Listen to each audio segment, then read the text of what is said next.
So my son broke his Amiibo, knocked Link's Master Sword right out of his hand. So why don't we create our own replacement sword that we can put in there, or better yet, go a little bit insane and create a much larger version that is also displayable.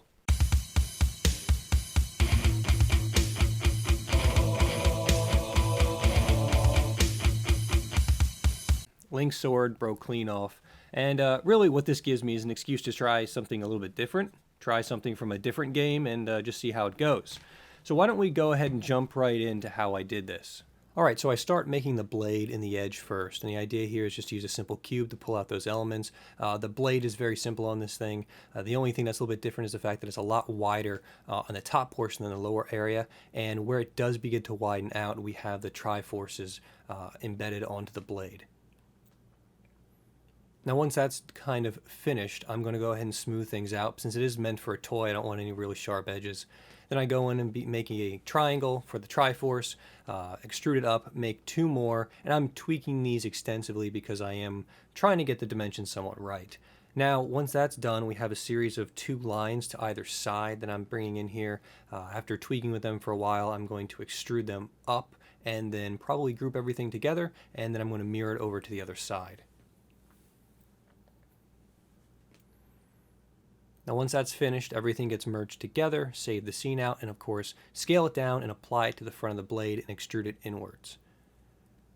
Now I'm actually working on the guard and the grip and the pommel. Unfortunately, due to a catastrophic failure with my computer, I lost most of the recording of everything except for the guard. But here, the guard has, the only really notable features of the guard is, of course, it fans out. It's got this little jeweled area on the front.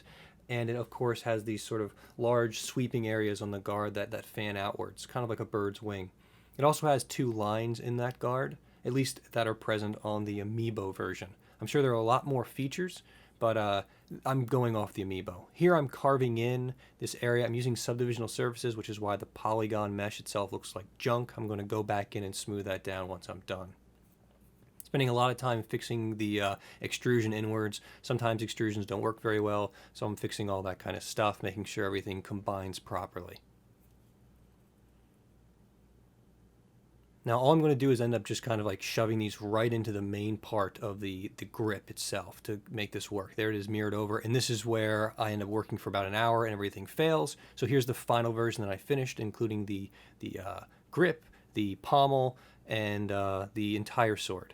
Now I'm going to take this out. I'm bringing this into Cura. Here are the different layers. This is the first print, very small print, so I try to make it as accurate and as high quality as possible so I can get something that actually prints at that size. And of course, then I wait on my printer to heat up, warm up, and do its thing. So after creating the model, of course, I did a 3D print. I used copper in this case just because I like how the copper looks, and bronze was still at work because I'm printing out chaos orbs for different students. But we can see what happens when we try to print a 3D object like this, and we get this really nasty effect on the back where pretty much the support is not removable, especially with an object this small.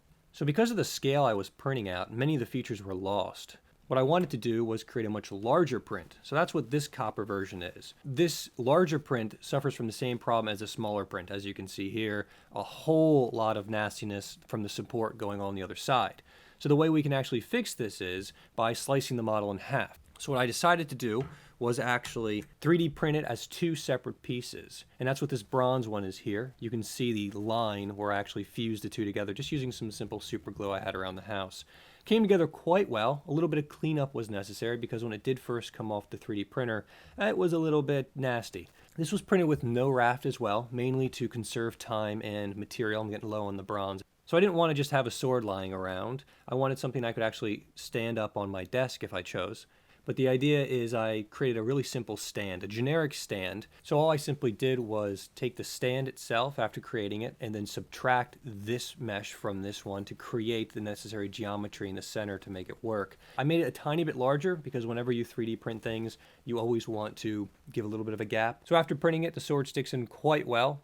It's good enough so I can remove it with ease. It's not really stuck in there, it's just sort of lightly being held by the tip of the blade. So some critiques on this one, and you might have noticed as well, is the fact that I think the sword itself needs to be a tiny bit shorter and the blade a little bit wider. And if you compare it to the one that Toon Link actually has, you'll notice his is a little bit shorter as well as a little bit wider on top. And that would probably be the only thing that would really change about this model. Obviously, I didn't base this off of more detailed reference material. I pretty much modeled it completely off of this little piece of Amiibo that I had in my hand while I was creating it. So I hope you enjoyed this, and if you have comments or suggestions below, feel free to post. And if you have any ideas of future things that I should be making, once again, go ahead and put it down there. I'm just kind of jumping around from project to project at this point. Thanks, everyone. Have a good day. Bye.